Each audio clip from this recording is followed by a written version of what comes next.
Everybody. So, talk about a hypothetical project truck. A hypothetical project truck. So, this would not be a new truck. This wouldn't be a newer used truck. This would be an older truck. Uh, I got an opportunity I'm facing where one of my trucking buddies, one of my owner operator buddies, good friend of mine, it was planning on selling his truck at the end of the year. This would be a 2019 with, you know, 650 to 700,000 miles on it.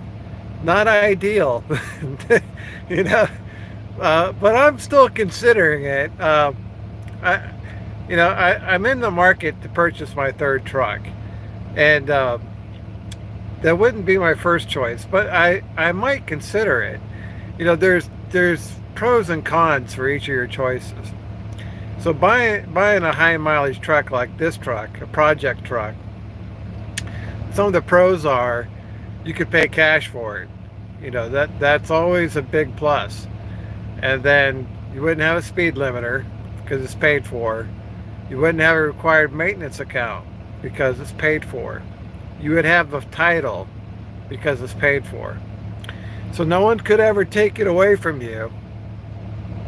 And you know, if you're older like I am, sometimes you have medical needs, for example, and you may be on you know short-term disability from time to time, and you got to keep making those truck payments. So there's an advantage there of having an older truck. It's already paid for, so you could take time off whenever you need to and don't have to worry about them truck payments. Some of the disadvantages or the cons of having an older truck is obviously the breakdowns. And it would not be under warranty. So everything that needs fixing you'd pay out of pocket. um, Not impossible, especially for an experienced owner operator. Like I have over 10 years experience as an owner operator. I've already taken a truck up to 1.2 million miles. So I know exactly what it's going to take. um, it's going to take a lot of money. That's what it's going to take. But I think if you have deep pockets, which I do, and you have business credit cards available, which I do, and you have good credit available, which I do, you could take on a truck that's more like a project. You could do it. You know, you can do a lot of things with a truck if you have money.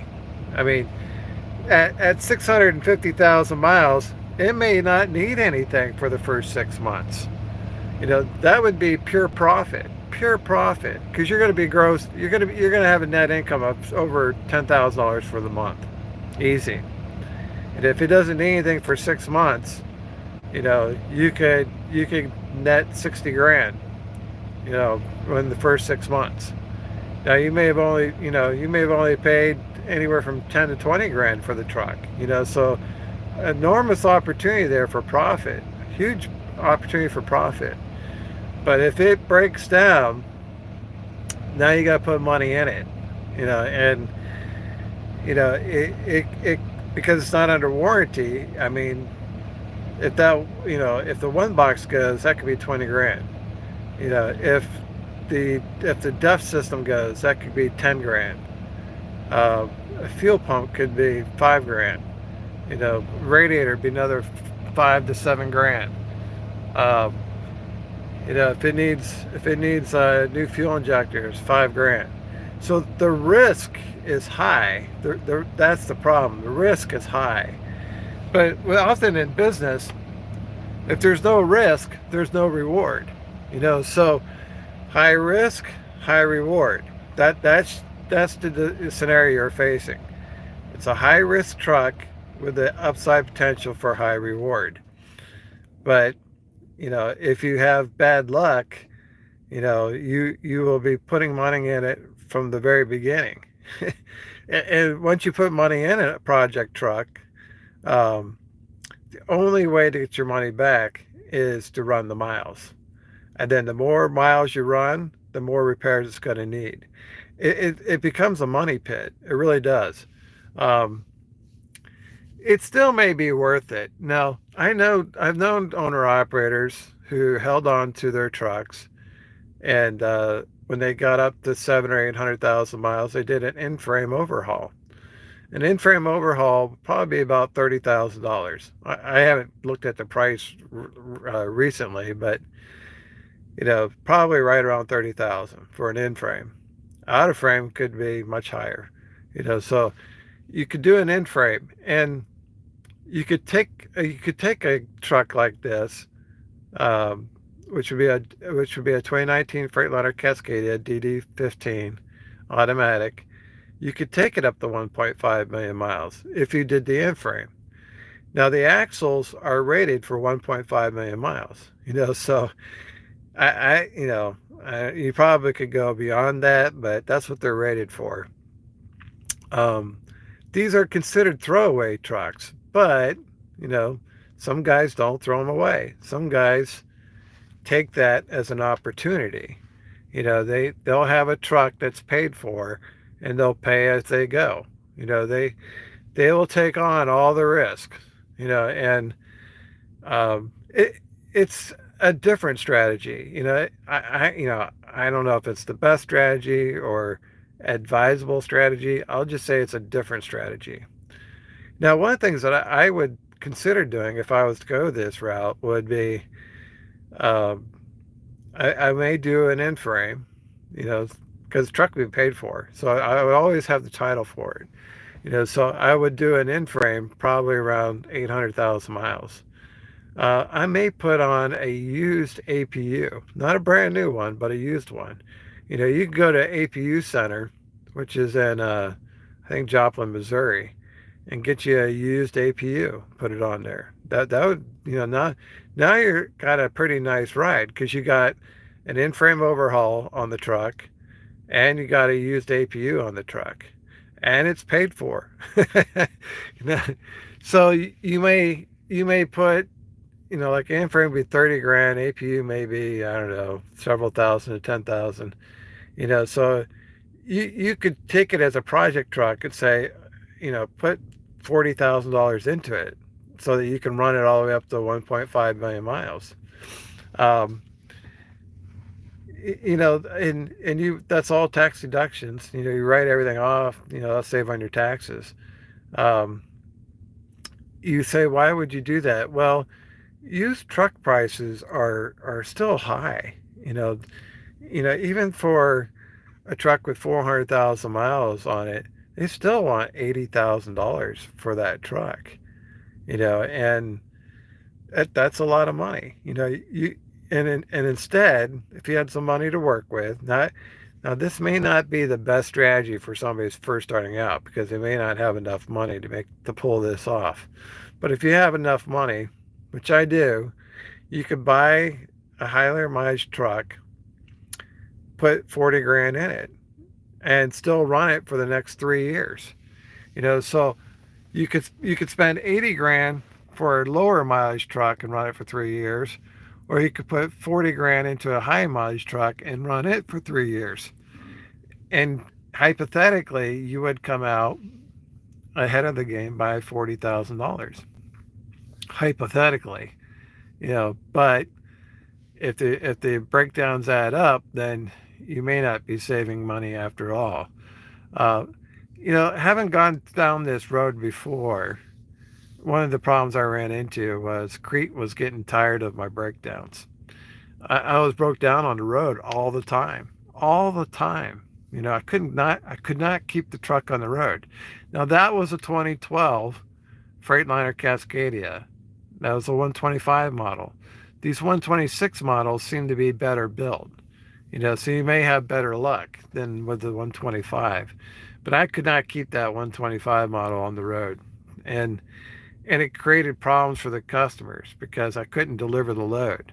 And then Crete would have to repower the load, get another driver to repower the load. So there's a cost associated with all that downtime. And then there's inconveniencing the customer. It's low customer service. So when you have a lease with a big box carrier like Crete, you know, they really frown upon not being able to deliver your load. That creates a problem for the carrier.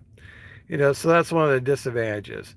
But one of the advantages is that thing is always paid for. It's always paid for. So no one can take it away from you. But the trick would be, can you keep it on the road? Um, I would say if you are or a mechanic or have good mechanical skills, your odds of success would be higher. Now I have really good technical skills, but not not overly strong in mechanical skills. I would have a fair chance of keeping it on the road. Um, it would be a struggle for sure. It would definitely be a struggle, but in many ways, it's a challenge. And sometimes you like a challenge. The challenge would be, can you keep your old truck that's paid for on the road? Can you make it profitable? Can you make it work? Can you make it work more profitable than if you were to go buy a newer used truck? I don't know. I've done it before, but I was younger before too. I was 10 years younger. Now I'm 10 years older. I don't know if I want to do it again. I've already been down this road. It was hard. It was a hard road. It's a hard road to go. It's hard. That of all the things you do as an owner operator, taking a truck up to 1.2 million miles might be one of the hardest things you could possibly do. Stress off the charts,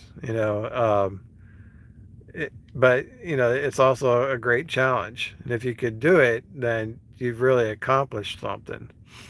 I would have kept my old truck, the 2012, when the engine blew, but it was already at 1.2 million miles, and I didn't want to replace the axles shortly thereafter. And it was like, well, they wanted like 50 grand to put in a new motor. I'm like, I don't think it's really worth it. At 1.2 million miles to put in a brand new engine. It's like that's just throwing good money after bad. But I would consider it if the truck only had 700,000 miles. That's 500,000 miles less. On that transmission and on the axles and everything. So doing an in-frame at 700 or 800,000 miles makes a lot more sense than doing it at 1.2 million miles. So these are things you got to kick around. You got to think about. There's no hurry. The truck wouldn't be available until later this year. So, it's a possibility. We put it as an option. But, there's a lot of advantages for having an older truck. It's not for the faint of heart, though. For a rookie, it may be too much. It may be too much, because you may not have developed the mechanical skills. You may not have the savings. You may be getting it way over your head. Now, for someone who has 10 years experience, they know exactly what they're getting into. They have deep pockets and good credit. If they want to take on a fixer-upper, then they can do that. A lot of times I see guys do it with like a Freightliner Classic or a Columbia or a Peterbilt or a Kenworth. They take it on as a project truck and they fix it up. It's kind of like a forever truck, a keeper truck. But these Freightliner Cascadias, yeah, you can do an end frame and you can stretch it out a little bit. You're gonna have to ask, some big favors to make sure that it doesn't break down on you. You know, and I tell you, when it breaks down, it's never really the best time and place for it to break down. It'll break down during rush hour in Atlanta. It'll break down when traffic's backed up in Nashville, or it's freezing cold outside. It'll break down. Or it's 110 degrees outside. That's when it'll break down. It'll never break down when it's 55 degrees and sunny. It'll run great then. But if it's too hot or too cold or in the middle of traffic, that's when it'll break down. So there's a lot of stress that comes with having an older truck. I'm not sure if I really want to take that on. I'll have to give that some more thought. But it is a possibility. And like I said, you buy that truck, you'll have the title, and no one can ever take it away from you. All right, guys, that's all I got for you. Thanks for watching. We'll see you on the internet.